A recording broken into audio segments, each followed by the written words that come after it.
minkä takia kannattaa tuotteistaa? No, tällainen valmiiksi suunniteltu koulutustuote helpottaa sekä opettajien että opiskelijoiden työtä, ja tuotteistamalla voidaan tarjota meidän asiakkaille parempaa ja yhtenäisempää laatua.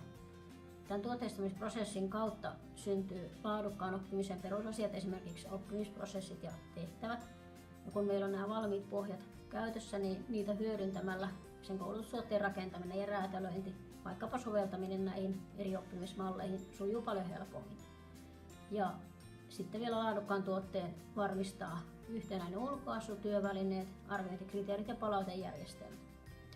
Ja koulutustuotteissa meillä integroituu käytännön toiminta, digitaalisuus ja mobiilius. Ja ne ydinsisällöt löytyy ja ne tehdään videoina, videotietoiskuina. Ja opiskelijoille tarjoutuu täten mahdollisuus opiskella ihan oman työn tai työelämässä, oman työn ohessa, ihan niin kuin myös omien tarpeiden pohjalta ihan eri tilanteisiin sovellettavien tehtävien kautta.